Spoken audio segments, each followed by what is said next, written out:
Welcome, everybody, to Your Voice, Your Vote, our special coverage of runoff elections 2019. We want to thank you for joining us here on ABC13.com, as well as our ABC13 YouTube page. Joining me tonight live is Nancy Sims, our political analyst. We're going to talk to her in just a moment. But first, it is after 7 o'clock, and that means the polls have closed. We're already getting some early results in. A total of 18 races will be decided tonight. That, of course, includes city council seats, HAISD board members, and of course, the big one, the mayor of Houston. So we're going to talk to Nancy, as I say, in just a moment. But first, let's get out to our reporters who are covering these two campaigns. Maya Shea is live at the George R. Brown Convention Center, where Mayor Sylvester Turner and his supporters are watching his election returns come in. And Maya, it looks like, at least at this point, he is well ahead in early Hey everyone, yeah, we're here at the Sylvester Turner campaign headquarters, at least for the night. This is where the party will occur when that happens. Right now they're still in the preparation stages, but people here are pretty optimistic. And if you look at the early vote results that just came in a few minutes ago, they have a reason to be optimistic right now. The mayor is at 55% over Tony Busbee, around 44%. So if those numbers hold up, as most votes, majority of votes tend to happen before Election Day, then the mayor should win tonight, as most experts have predicted. The question, it appears to be, is how much of a margin and how much he will win by. That is what the people who are cautiously optimistic are looking at right now. All indications are that Sylvester Turner will be able to come up here in a couple hours and give a victory speech, as his staff have planned. They're working on getting the sign just right. They got about 1,000 balloons up there. If you're in the balloon business, it's a very good night for you. There are a lot of balloons here. It's been a tough and arduous campaign from all sides. In the initial stages, there were so many candidates. And then, of course, Mayor Turner did not quite get 50% on the first go around, so you had 6 more weeks of campaigning. Tonight, it's not just the mayor's campaign we have to look at. We have to kind of look at how city council will shake out. Those numbers are a lot closer, and how that shake out will depend on give you a good idea of just how much support the mayor have as he puts his agenda forward in the next 4 years. And will he have the city council support? So a lot of parts to be looking into. We're so early. The polls just closed about 10 minutes ago. So we'll be here, keep you updated, and of course, bring you that speech in whatever form it may take around 10 o'clock tonight. For now, we're live downtown. Maya Shea, ABC 13. Now back to you guys. All right, Maya. Maya, thank you so much. Well, now we want to head on over to his opponent's campaign headquarters. Attorney Tony Busbee spent this day really right down to the wire campaigning out there at various different locations, and with the last-minute support of President Donald Trump. Kind of an interesting twist in this race at the very end. We want to head on over to Steve Campion, who is at the Busbee headquarters, and find out how they are feeling tonight. Steve?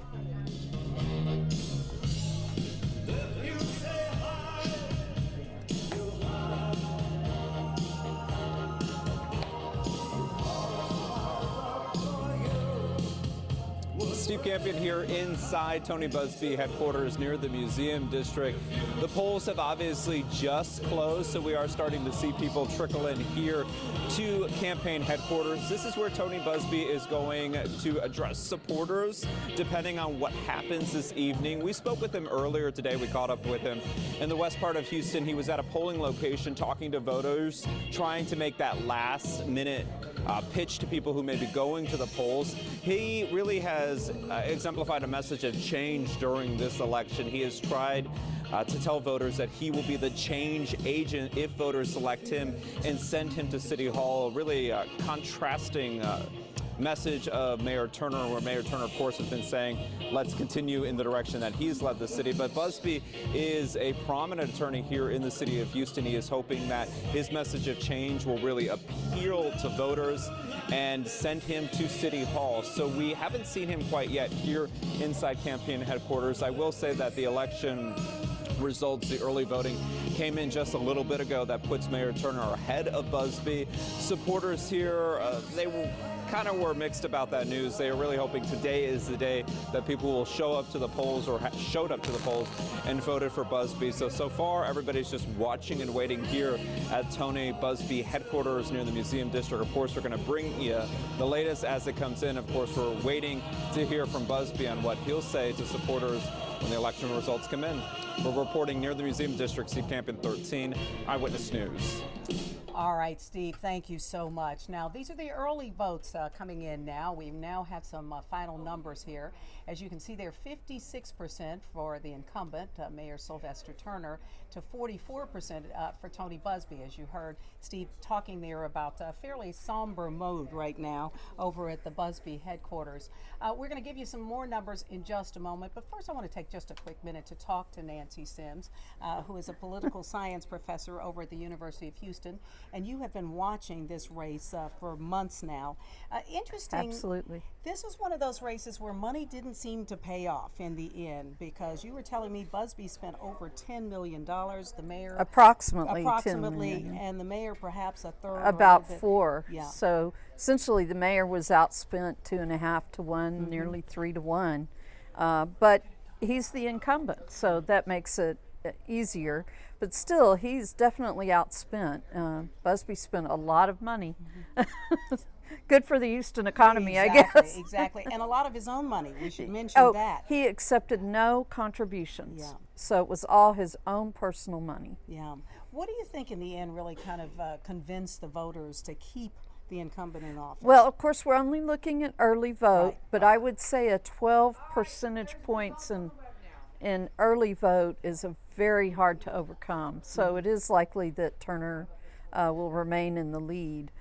So I think the big difference is the race really took a partisan turn early and kind of stayed that way, and then Busbee became very active with a Donald Trump message yesterday.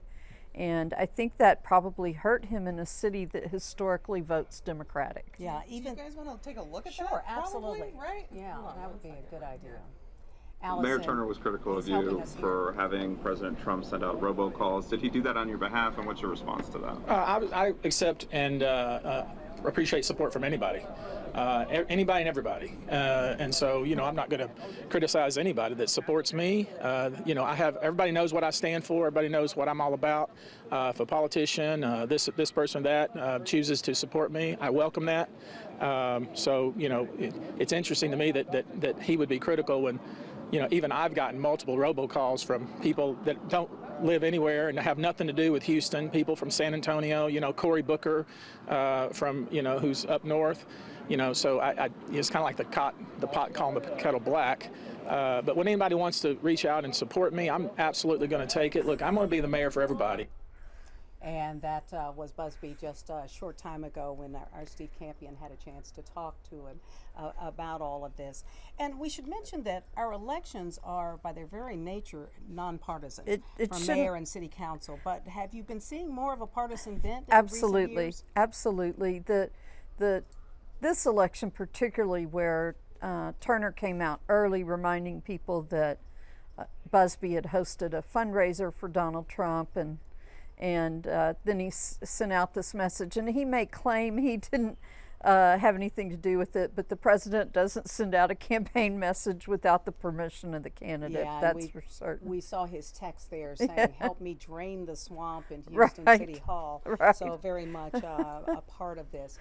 I wonder if we're able now to look at some of the other races, because you've been watching very closely some of the city council races as well. Right. And you were interested in incumbents. Right. And they seem to all be challenged this time around. There were 4 incumbents that were thrust into runoffs, and so, but it looks from early vote that they all have a lead, which is interesting because there have been a lot of slates in this campaign, and there was potential that the slates could break up some of the incumbents, but it doesn't look from early vote that we're seeing that. Now we may see it change when we get additional votes in later. So we saw Michael Kubash, David Robinson, I think Mike Knox and Carlos Cisneros. And Cisneros as well, all appear to be holding on to their seats. Now we're taking a look right now at the Bel Air City Council. They also had a race. Looks like Hotze is winning there. Also the HCC trustee districts, Dave Wilson was being challenged. It looks like he lost there. Well, that's, again, it's early vote, so that one's closer. I wouldn't be as quick to call these that are that now. See, 57 to 43, that's a big margin. Yeah, that's a pretty big margin. Right. One of the things that you said was that early voting may account for as much as half. Is that right? It certainly did in the first round of the election, and it may have again today. I haven't seen totals from today, but it may have done the same. What do you see, and as you're right, we are so early in the process, but obviously we're seeing some kind of a trend. What do you see as kind of the message, if you will, of these elections? Well, it seems like we're seeing voters, they like the mayor, but they also like people that challenge the mayor. So it's interesting. If we had seen Mike Knox, for example, or Michael Kubash have a bigger challenge, then you could question if it was just an overall sweep. But it looks like, voters want to keep the conversations interesting at City Hall. Exactly. I know there was one race you were watching pretty closely at City Hall, as we all were. That is for District D.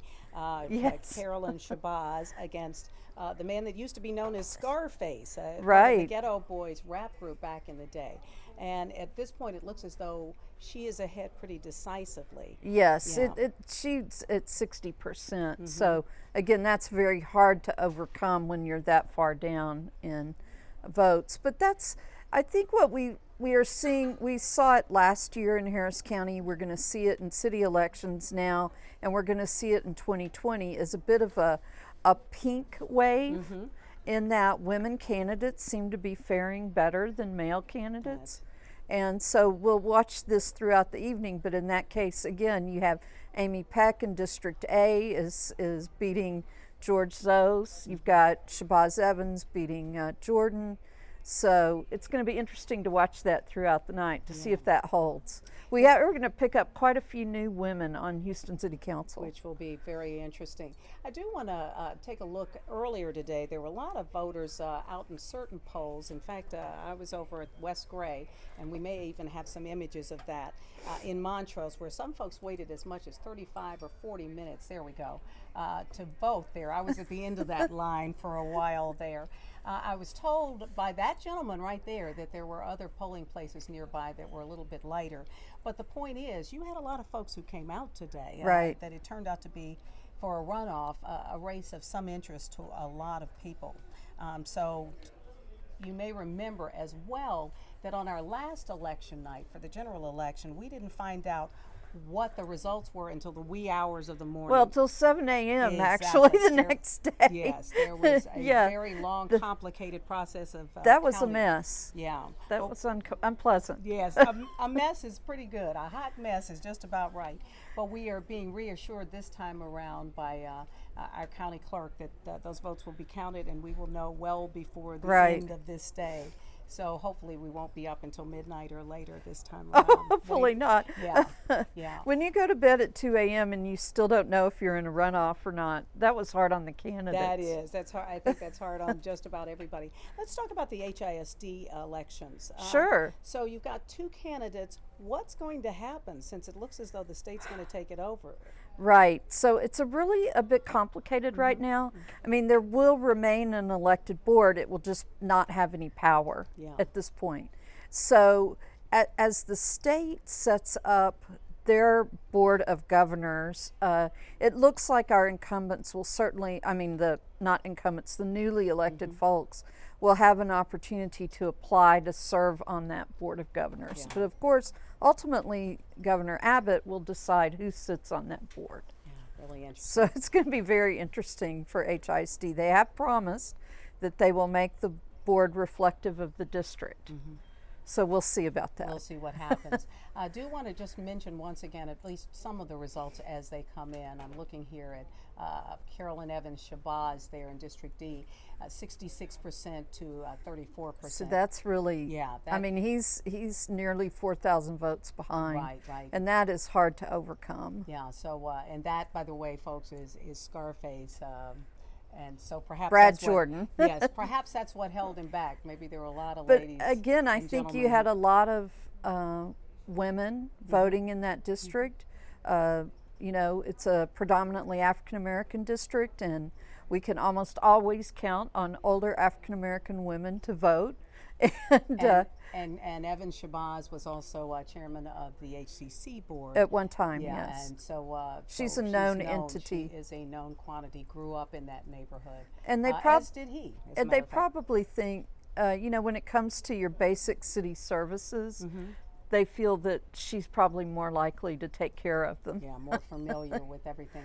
And let's go back, shall we, to the Turner numbers just to see, because now we've got both Harris County and Fort Bend County in, and I believe it's 56 to 44% if you combine both of them, as we're looking at. David Robinson, 60% So against 60%, Davis. and Kubosh at Kubosh, 62. 62%, yeah, once again.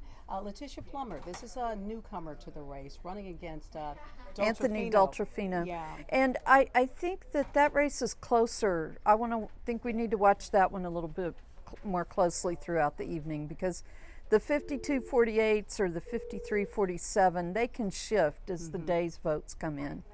And we're looking at Council District F there. Thomas is winning pretty handily. Tiffany Thomas. And here was another incumbent, Cisneros, 53%. So as you Yeah, say, that not one as could wide a change. margin. Yeah, that one could change.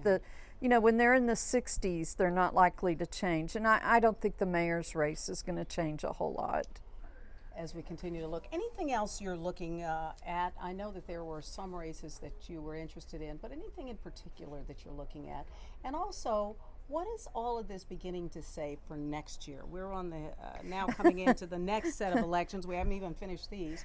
But in 2020, presidential elections, congressional elections. Exactly. What do you think the trend is, if you will? Well, it's clearly, if I were Donald Trump, I would not spend any money in the city of Houston. because you know, clearly he's aligned himself with Busbee, and that has not worked out well. So I think that we'll see more engagement. We had a Democratic sweep in Harris County in 2018. We've got open congressional seats in the area, and I think we're just going to see a lot of activity.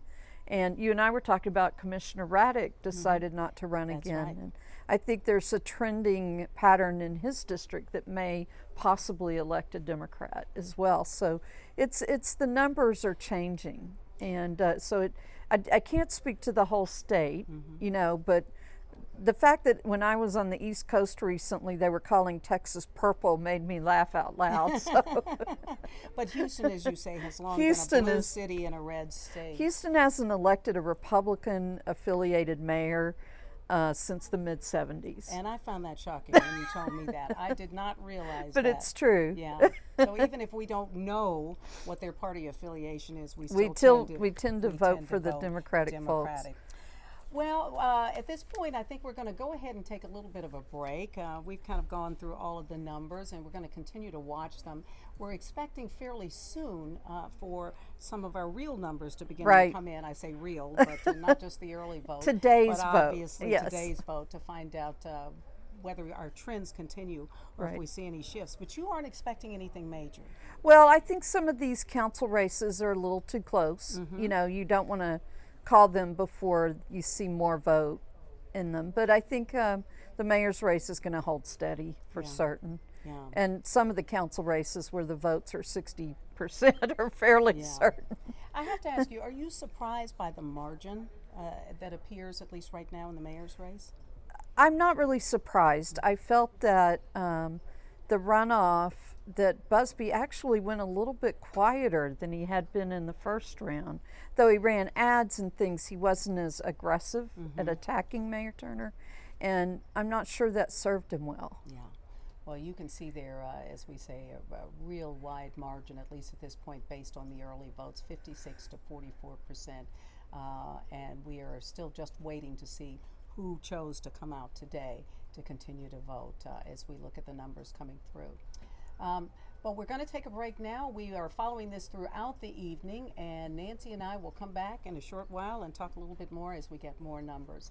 Thank you all for joining us, and we'll see you this evening on air at 10 o'clock and online in just a short while.